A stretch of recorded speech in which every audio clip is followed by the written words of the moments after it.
अरे हम तो उस नबी के गुलाम हैं, हम तो उस नबी से मोहब्बत करते हैं, हम तो उस नबी से इश्क करते हैं जिस नबी के इशारे से डूबा हुआ सूरज वापस आ जाए, जिस नबी के इशारे से खुदा की कसम आका इशारा कर दे तो चांद के दो टुकड़े हो जाए। हम तो उस नबी का कलमा पढ़ते हैं, अगर वो नबी दरख्त को कहते मेरे पास आ जाए तो खुदा की कसम दरख्त आका के कदमों में आगे कलमा पढ़ना शुरू कर दे। लेकिन आज नबी का गुलाम, नबी का कलमा पढ़ने वाला, नबी के कलमे पढ़ने वाले भाई को सता रहा है, अपने पड़ोसी को सता रहा है, एक दूसरे की मजाक बना रहा है। ऐ लोगों, जिंदगी जो मिली है हंसने के लिए नहीं मिली, मजाक बनाने के लिए न मिली, बल्कि अल्लाह ने दुनिया में भेजा है नमाज पढ़ने के लिए, कुरान की तिलावत के लिए। अल्लाह रब्बुल इज्जत ने हमें और आपको जो दुनिया में भेजा है अपनी इबादत के लिए भेजा है। आज लोग अपनी मौत को भूल गए। जरा बताओ तो सही, तुम कितने यहाँ बैठे हो, जब रात को अपने बिस्तर पे जाते हो अपनी मौत को कितना याद करते हो, अपनी कब्र को कितना याद करते हो, क़यामत के दिन को कितना याद करते हो। आज हम अपने बिस्तर पे जाने के बाद अपनी मौत को याद नहीं करते, अपनी कब्र की मंजिल को याद नहीं करते। मेरी माँ और बहनें भी गौर से सुने, मेरी माँ और बहनें सीरियल में लग गई, ये हिंदुस्तानी सीरियल है, ये पाकिस्तानी सीरियल है। मेरी माँ और बहनें कुरान की तिलावत से दूर है, तस्बीह और तहलील से दूर है, सरकार पे दुरूद पाक ये नहीं पढ़ती। आपने नाम सुना होगा, एक अल्लाह की नेक बंदी है जिनका नाम हजरत राबिया बसरी है। उनकी इबादत की शान क्या है, उनकी इबादत का मकाम और मर्तबा क्या है। अल्लाह अल्लाह, हजरत राबिया बसरी दिन में रोजा रखती थी, रात को अल्लाह की तिलावत, अल्लाह की इबादत करती थी, कुरान की तिलावत करती थी। और हजरत राबिया बसरी जब अल्लाह की इबादत करते करते, अल्लाह अकबर मुसलमानों, आपको नींद का गलबा आता। आज हम तो फोन चलाते चलाते सो जाया करते हैं, मूवी देखकर सो जाया करते हैं, कानों में एयरफोन लगा के गाने सुन रहे हैं, नींद आ गई। लेकिन हजरत राबिया बसरी फरमाती है, अल्लाह अकबर मुसलमानों, अल्लाह की नेक बंदी है हजरत राबिया बसरी कहती है, जब मैं रात को अल्लाह की इबादत करती हूँ और जब मैं रात को अल्लाह की इबादत करते करते मुझे नींद का गलबा आता, नींद नहीं आती, कहती है नींद आने लगती, नींद का गलबा आता। हजरत राबिया बसरी कहती है तो मैं बिस्तर नहीं पकड़ती थी, मैं तकिया नहीं पकड़ती थी, मैं अपने बिस्तर पे नहीं जाती थी, बल्कि मैं अपने घर के आंगन में टहलने लगती थी, अपने घर के आंगन में टहलने लगती थी। और घर के आंगन में टहलते टहलते मैं खुद से कहती थी, हजरत राबिया बसरी कहती है, मैं अपने आप से कहती थी, ए राबिया, इस नींद को न देख बल्कि कब्र की मंजिल को दे, जहां तुझे एक लंबी मुद्दत तक आराम कर। जिला के बोले या रसूल अल्लाह, और तरफ के बोले सुभान अल्लाह।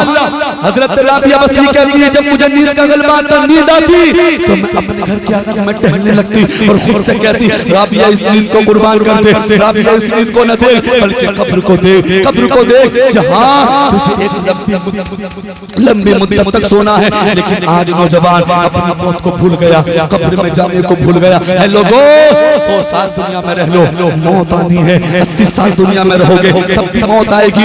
ये अल्लाह रब्बुल इज्जत का कानून है। अल्लाह ने दुनिया में खुदा की कसम हमें भेजा और जिसकी उम्र जितनी है वो दुनिया में पूरी करता है। आपने देखा होगा कुछ बच्चे माँ के पेट में इंतकाल कर जाते हैं, कुछ बच्चे दुनिया में पैदा हुए 1 घंटा जिए इंतकाल कर गए, कोई बच्चा 1 दिन दुनिया में रहता है इंतकाल कर जाता है, कोई बच्चा 1 महीने का होता है इंतकाल कर जाता है, कोई 10 साल की उम्र में इंतकाल कर जाता है, कोई 20 साल की उम्र में इंतकाल कर जाता है, कोई 40 साल की उम्र में इंतकाल कर जाता है।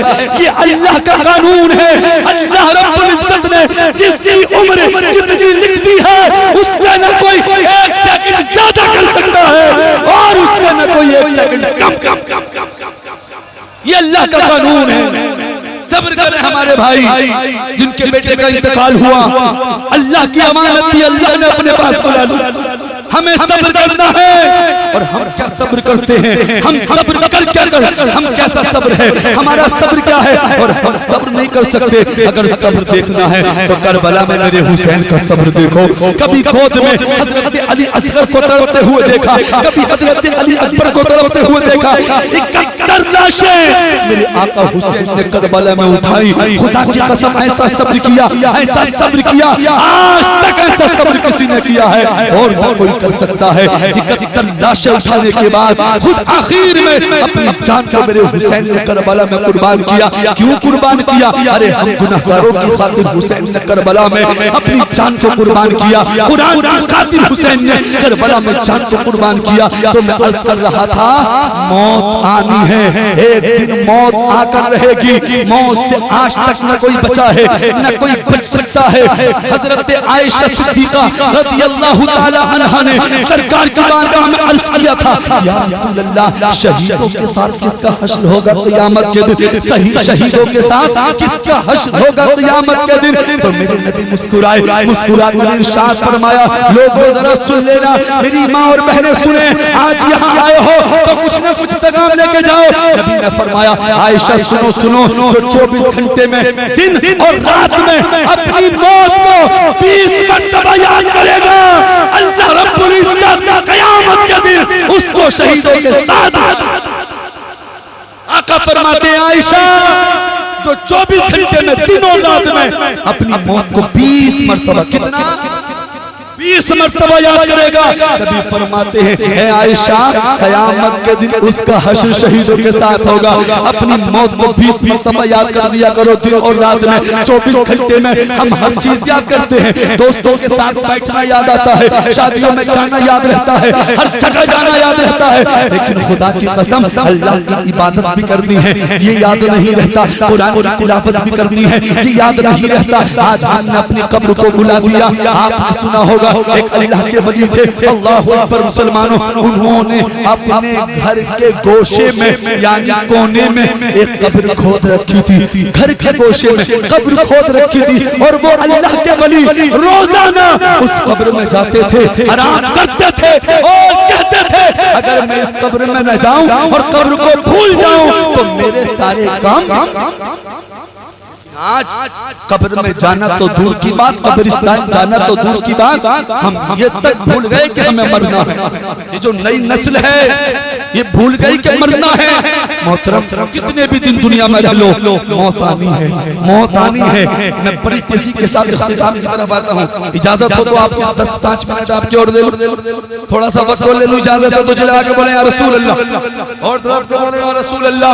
अल्लाह कुरान में फरमाता है, वलिमन खाफा मकाम रब्बिही जन्नतान, जो अपने रब के हुजूर खड़े होने से डरा उसके लिए तो जन्नतें हैं।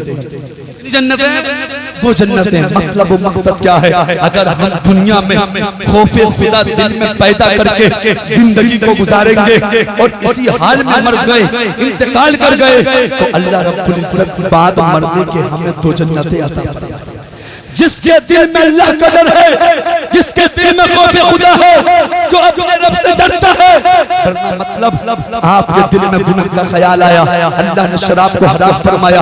अल्लाहु अकबर मुसलमानों, 4 शराब पीना हराम है। नबी ने फरमाया शराब मत पियो, शराब को पीना हराम है। हमारे दिल में ख्याल आया, मिसाल दे के समझा रहा हो, शराब पी ली जाए, फिर आपके दिल में फौरन ख्याल आया, अगर मैं शराब पीऊंगा, अगरचे मेरा भाई नहीं देख रहा, अगरचे मेरा बाप नहीं देख रहा, अगरचे मेरा दोस्त नहीं देख रहा, अगरचे मेरा पड़ोसी नहीं देख रहा, आपके दिल में ख्याल आया, अगर कोई देखे न देखे, मेरा खुदा देख रहा है, मेरे मुस्तफा देख रहे हैं, मेरे नबी देख रहे हैं। यानी जब तुम्हारे दिल में गुनाह का ख्याल आए, और गुनाह का ख्याल जैसे ही आया, आपके दिल में अल्लाह का डर पैदा हो गया, खौफे खुदा आपके दिल में पैदा हो गया, और उसी हाल में आपका इंतकाल हो गया। बाद मरने के अल्लाह तुम्हें दो जन्नतें अता फरमाएगा। दुनिया में ऐसे काम करो जो कब्र तुम्हारी खुदा की कसम जन्नती बागों में से बाग बन जाए। वरना आपने सुना होगा, देखा होगा, कब्रिस्तान में सन्नाटा होता है, कोई किसी का पुरसाने हाल ना होता, कोई किसी को बचाने नहीं आता। अल्लाह अकबर, चौमासा चल रहा है, चौमासा ही तो बोलते, बारिश का मौसम है।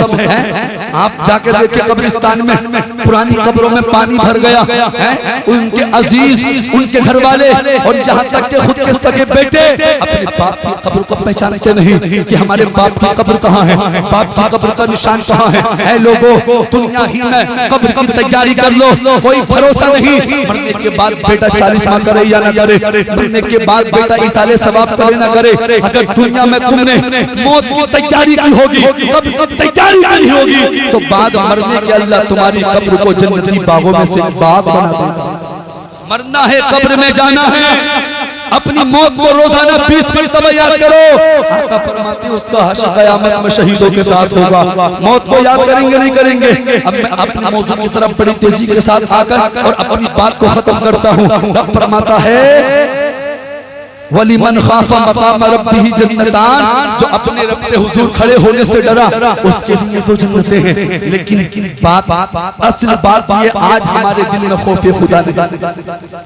हकीकत है हमारे दिल में अगर खौफे खुदा होता हम नमाजों की पाबंदी करते। अगर आज हमारे दिल में खौफे खुदा होता हम कुरान की तिलावत भी करते। हमारे दिल में खौफे खुदा होता हम माल की ज़कात भी निकालते। हमारे दिल में खौफे खुदा होता पड़ोसी का भी हक अदा करते। आज हमारे दिल में खौफे खुदा नहीं, इसलिए लोग नमाजों को छोड़ रहे हैं, कुरान की तिलावत से दूर हैं। ऐ लोगों, दुनिया में कामयाबी चाहते हो, बाद मरने के कब्र में सुकून चाहते हो, कल क़यामत के दिन जन्नत चाहते हो, तो दिल में खौफे खुदा पैदा करो। अल्लाह तुम्हारी दुनिया और आखिरत को कामयाब करता। हम नबी के गुलाम हैं, दावा करते हैं हम नबी की मोहब्बत का और नारे भी लगाते हैं नबी का दामन नहीं छोड़ेंगे, नबी का दामन नहीं। हमारे दावे झूठे, नारे झूठे। आपने नाम सुना होगा खलीफतुल मुस्लिमीन अमीरुल मोमिनीन हजरत उमर फारूक आज़म। अल्लाह के नबी के सिहाबी हैं उमर, जानते हो। और ये वो उमर हैं जिनको दुनिया ही में मेरे आका ने जन्नत की बशारत। एक महफिल में आका ने 10 सहाबा को जन्नत की बशारत दी। कहा था अबू बकर तुम जन्नती हो, उमर तुम जन्नती हो। तो दूसरे नंबर के जो सहाबी हैं उनको उमर फारूक आज़म कहा जाता है। अब उमर फारूक आज़म को दुनिया ही में मेरे आका ने जन्नत की बशारत दी, लेकिन इसके बावजूद भी देखे उमर फारूक आज़म का खौफ खुदा देखे। आप अपने रब से डर के जिंदगी को गुजारते थे। तारीख के अंदर आता है उमर फारूक आज़म किसी सवारी पर सवार होकर किसी रास्ते से गुजर रहे थे। आपके कानों से एक आवाज टकराई। वो आवाज किस चीज की थी? वो आवाज अल्लाह के कुरान की आवाज थी। कोई कुरान पढ़ने वाला कुरान पढ़ रहा था। इन्ना अज़ाब रब्बिका लवाक़ि मा लहू मिन दाफ़ि। रब फरमाता है बेशक तेरे रब का अज़ाब जरूर वाक़ई होगा। मा लहू मिन दाफ़ि, उसे कोई दफा नहीं कर सकता, उसे नहीं कोई टाल सकता, उसे कोई नहीं टाल सकता। उमर फारूक आज़म के कानों से जैसे ही ये आवाज टकराई आप जमीन पर गिरे बेहोश हो गए। ऐ लोगों, उमर फारूक आज़म से कैसर और किसरा के ताजदार अगर डरते थे तो इसलिए नहीं डरते थे उमर के उमर होने की वजह से रही, उमर के बाप की वजह से रही, उमर के मक्की होने की वजह से रही, उमर के मदनी होने की वजह से नहीं,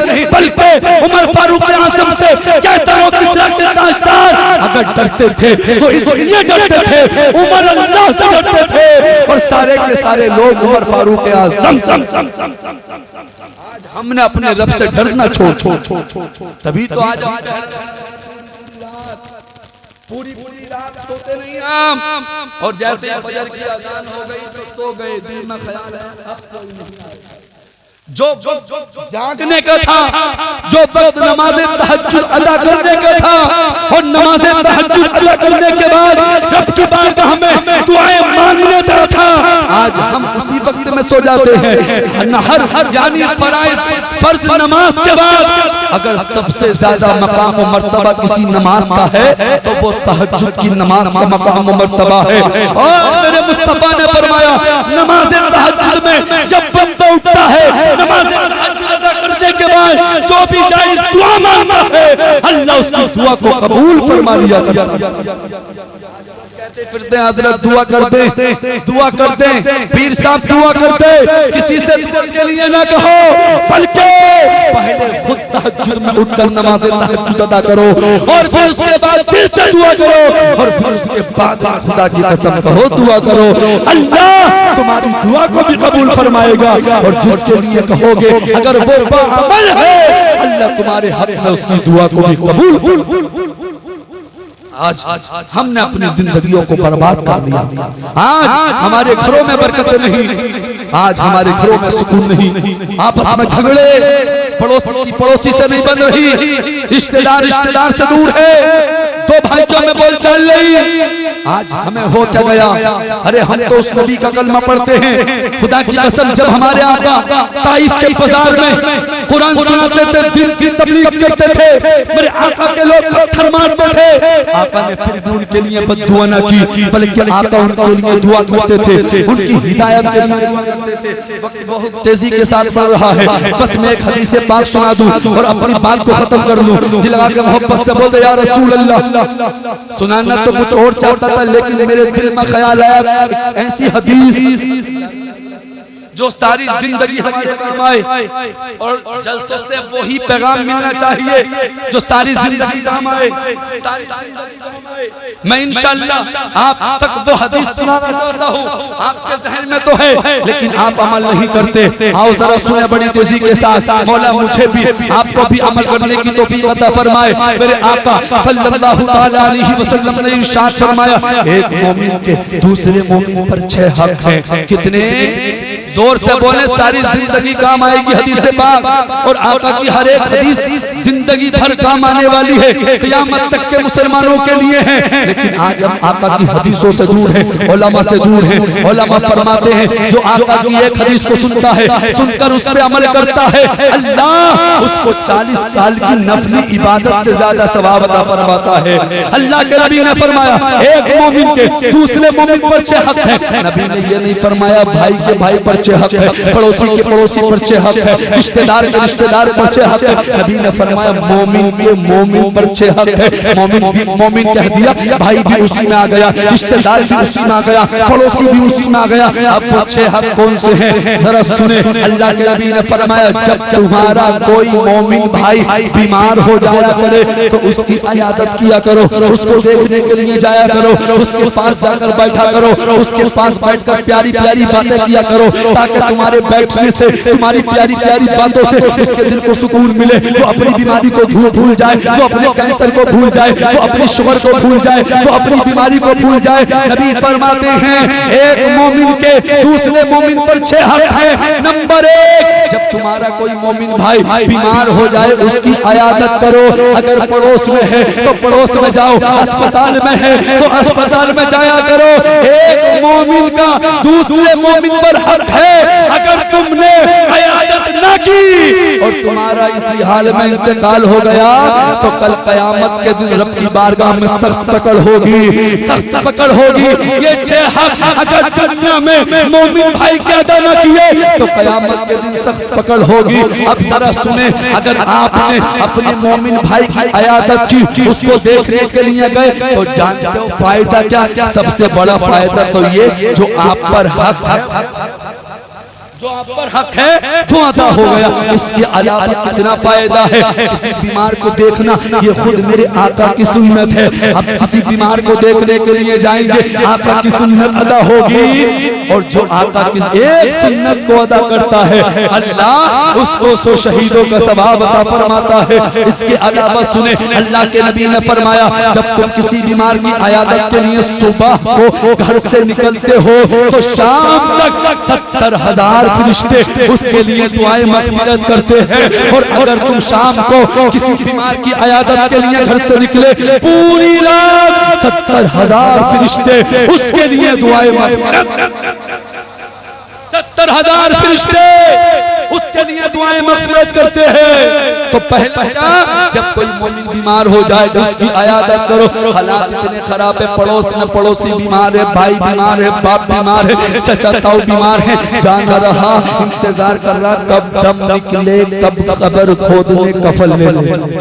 दम निकला, उससे पहले जाने के लिए तैयार नहीं। खुदा की कसम, कोई बीमार हो जाया करे और तुम्हारी बातचीत नहीं तो जिंदगी में उससे मुलाकात कर लिया करो, उससे अपनी गलती माफ करा लिया करो, और तुम उसकी यानी तुम उसकी गलतियों को माफ कर दिया करो। मेरे मुस्तफा फरमाते हैं, जो एक दूसरे की गलती को माफ करता है, अल्लाह उसकी इज्जत को बढ़ा देता है। माफ करने से इज्जत कम नहीं होती, बल्कि जो माफ करता है अल्लाह उसकी इज्जत को बढ़ा देता है। किसी ने हजरत अली शेर खुदा से मालूम किया, ए अली जरा ये बताओ बहादुर किसे कहते हैं? कहा जो 100 पहलवानों को उठाए पटक दे वो बहादुर नहीं बल्कि वो ताकतवर है। लोगों ने कहा हजरत अली से अली बहादुर कौन है? हजरत अली फरमाते हैं जो 100 पहलवानों को उठा के पटक दे वो बहादुर नहीं हो सकता बल्कि वो ताकतवर होता है। और बहादुर वो है अगर भाई से गलती हो जाए जो माफ करता है वो बहादुर होता है। जो पड़ोसी की गलती को माफ करता है वो बहादुर होता है। जो भाई की गलती को माफ करता है वो बहादुर होता है। तो इसलिए मार कर बहादुर ना बनो बल्कि माफ करके बहादुर। इंशाअल्लाह बीमार की आयादत करेंगे। हदीस तबीले में बहुत मुख्तसर करके बता दूं। नंबर 2 और से सुनो, अल्लाह के नबी ने फरमाया जब तुम्हारा कोई मोमिन भाई इंतकाल कर जाए उसकी नमाज जनाजा पढ़ो। आज हालात कितने खराब है, 2 ग्रुप बन जाते हैं। एक नमाज जनाजा पढ़ने वाला और दूसरा ग्रुप दूर से खड़े होकर देखने वाला कि अब क्या क्या होगा। एक तकबीर हो गई, 2 हो गई, 3 हो गई, 4 तकबीर हो गई, दूर से खड़े हैं, जनाजा उठा फिर साथ हो गए। अल्लाह के नबी ने फरमाया जब तुम्हारा कोई मोमिन भाई इंतकाल कर जाए उसकी नमाज जनाजा पढ़ो। अगर तुमने नमाज जनाजा मोमिन भाई की न पढ़ी तुम पर हक रह जाएगा और कयामत के दिन फिर तुम्हारी सख्त पकड़ होगी। जब जब मौका मिला करे अपने मोमिन भाई की तो नमाज जनाजा पढ़ दिया करो, इमाम भी देख लिया करो, इमाम भी सही सलामत हो। समझ गए ना बात को? इशारा काफी है, यानी इमाम भी सुन्नी हो, नबी का आशिक हो और जिसकी नमाज जनाजा पढ़ी जा रही है वो भी ईमान वाला हो, वो भी मोमिन हो, वो भी नबी से मोहब्बत करने वाला हो। इसके अलावा अगर इमाम नबी का आशिक नहीं गद्दार है तो हर किस नमाज जनाजा मत पढ़ना। और जिसकी नमाज जनाजा पढ़ी जा रही है अगर वो नबी का आशिक नहीं गद्दार है उसकी भी नमाज जनाजा मत पढ़ना। नबी ने जो हुक्म दिया है वो मोमिन की नमाज जनाजा का हुक्म दिया है। मोमिन इमाम भी मोमिन हो, नबी का आशिक हो और जिसकी नमाज जनाजा पढ़ी जा रही है वो भी नबी का आशिक हो। नबी ने फरमाया जब किसी का इंतकाल हो जाए मोमिन का तो उसकी नमाज जनाजा पढ़ो, ये तुम पर हक। पढ़ेंगे ना? नौजवान एक साइड में हो जाती है, बड़ा अजीब सा लगता है, ऐसा लगता है ये करने क्या आए हैं। जरा सुने गौर से। कुछ लोग कहते हैं मौलाना साहब नमाज जनाजा याद नहीं, तरीका याद नहीं, पढ़े। मैं आपको बता दूं नमाज जनाजा में 2 फर्ज है। कितने? जोर से बोले कितने? नमाज जनाजा में 2 फर्ज। खड़ा होना यानी कयाम, खड़े हो गए, एक फर्ज पूरा हो गया। दूसरा फर्ज क्या है? 4 तकबीरें कहना। इमाम साहब आगे आगे कहेंगे अल्लाहु अकबर, आपको पीछे पीछे 4 तकबीरें कहनी है। कयाम करना पहला फर्ज, 4 तकबीरें कहना दूसरा फर्ज। और जब फर्जों की अदायगी हो जाती है तो मुकम्मल सवाब मिल जाता है। अगर तुम्हारे सना याद नहीं, दुरूद पाक याद नहीं, मय्यत वाली दुआ याद नहीं, कुछ भी याद नहीं, आप खड़े हो जाया करो, 4 तकबीरें कह दिया करो, आपको मुकम्मल नमाज जनाजा का सवाब। पढ़ेंगे नहीं इंशाअल्लाह। और जानते हो फायदा इतना, खड़े होने वाले को कोई फायदा नहीं है, कोई भी फायदा नहीं है। जो नमाज जनाजा पढ़ता है उसका कितना फायदा मैं आपको बता दूं, 1 मिनट के अंदर बता दूं, वक्त बहुत हो रहा है।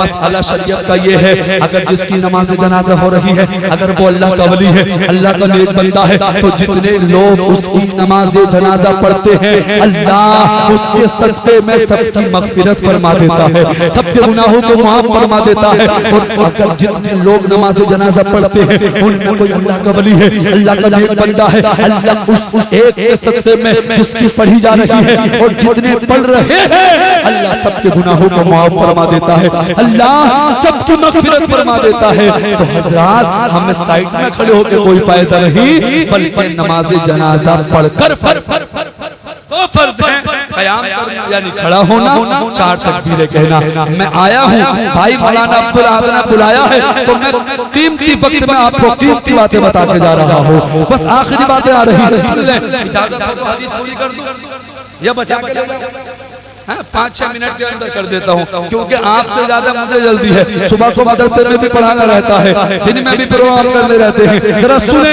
तीसरा हक क्या है। अल्लाह के नबी ने फरमाया जब कोई तुम्हारा मोमिन भाई तुम्हारी दावत करे उसकी दावत को कबूल करना चाहिए।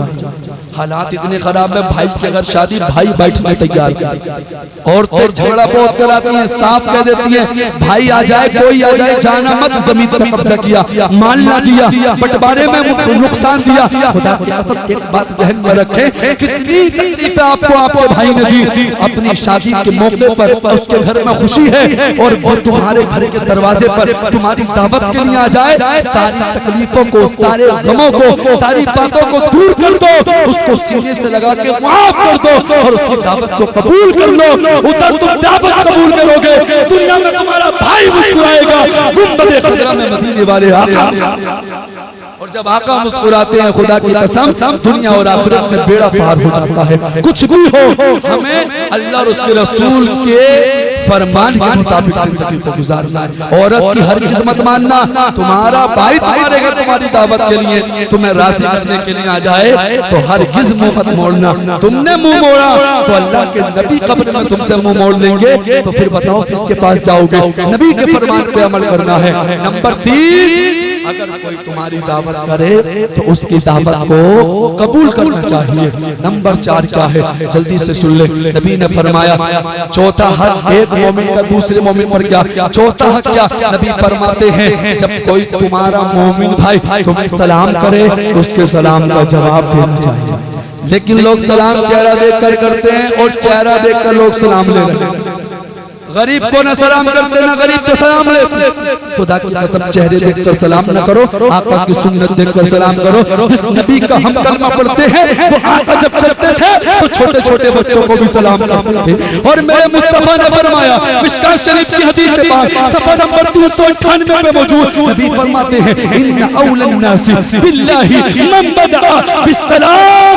अल्लाह के नबी ने फरमाया अल्लाह उससे मोहब्बत करता है, अल्लाह उससे प्यार करता है, अल्लाह उसे पसंद फरमाता है जो सलाम में पहल, जो सलाम में जल्दी करता है। अल्लाह को राजी करना चाहते हो, अल्लाह तुमसे मोहब्बत करेगा, अल्लाह तुम्हें पसंद फरमाएगा, लेकिन शर्त ये है हमें नबी के फरमान पे अमल करना है, हमें सलाम पे पहल करनी है। और एक और मिशकात शरीफ की हदीस पाक सुने, तर्जमा बता दूं। एक हदीस पाक में अल्लाह के नबी ने फरमाया तुम में से कोई जन्नत में दाखिल नहीं होगा,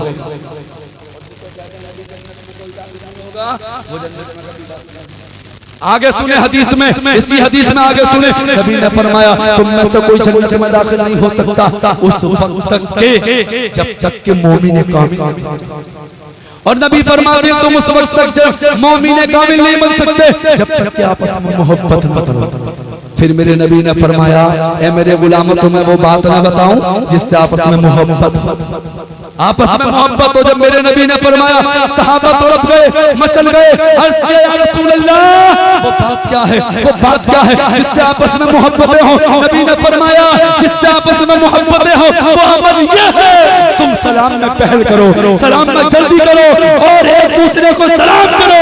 जब तुम सलाम करोगे आपस में मोहब्बतें होंगी और जब आपस में मोहब्बतें होंगी तुम मोमिने कामिल बन जाओगे और जब मोमिने कामिल बन जाओगे तो मेरे कौल के मुताबिक जन्नती बन जाओगे। तो सलाम में पहल करो, ये ना देखा करो कि गरीब आ रहा है, बल्कि जो भी आए उसको सलाम करें। जो सलाम करता है उसको 90 नेकियां मिलती हैं और जो सलाम का जवाब देता है उसको सिर्फ 10 नेकियां मिलती हैं। फायदा सलाम करने में है। तफसीली गुफ्तगू किसी और मौके पर होगी। आगे बढ़ता हूँ। 5वां हक क्या है और एक छठा बाकी है। नबी फरमाते हैं जब कोई तुम्हारा मोमिन भाई छींके, किसी का याद नहीं होगा इल्ला माशाअल्लाह, नबी ने फरमाया जब तुम्हारा कोई मोमिन भाई छींके, नबी ने फरमाया जब तुम्हारा कोई मोमिन भाई छींके तो तुम्हें उसके छींक का जवाब देना चाहिए। अगर जवाब न दिया तो कल क़यामत के दिन तुम्हारी सख्त पकड़ होगी और जब रब की पकड़ होती है तो उसकी पकड़ से आज तक कोई न बचा है न बच सकता है। अब आप कहोगे मौलाना छींक का जवाब, छींक का जवाब कैसे दें? मिसाल के तौर पर आप मेरे पास बैठे हो, मुझे छींक आ गई, मैंने अल्हम्दुलिल्लाह कहा, अब आपको मेरी छींक सुनकर छींक का जवाब देना है। जवाब में क्या कहना है जानते हो? यरहमुकल्लाह। जोर से बोले, याद कर ले मौका है। यरहमुकल्लाह, यरहमुकल्लाह, यरहमुकल्लाह। जिसने छींका वो कहे जज़ाकल्लाह, और जिसने छींक का जवाब दिया वो कहे आमीन। ये अल्लाह के नबी की हदीस है। तो छींक का जवाब सुनकर क्या कहना, यरहमुकल्लाह। ये मिशकात की हदीस है। मैंने अपने उस्ताद से 2020 में मिशकात शरीफ के अंदर इस हदीस को पढ़ा है, जो मैं आप तक पहुंचा रहा हूँ। क्या कहना छींक के जवाब में, यार याद कर लो, फायदा आपका है। और अगर याद ना किया, छींक का जवाब न दिया तो कयामत में पकड़। मैं नहीं चाहता कि आपकी कयामत में पकड़ हो। मैं आपको नबी की बातें बता रहा हूँ। कुरान और हदीस की तकरीर सुना करो, कुरान और हदीस की तकरीर सुनने के आदी बनो।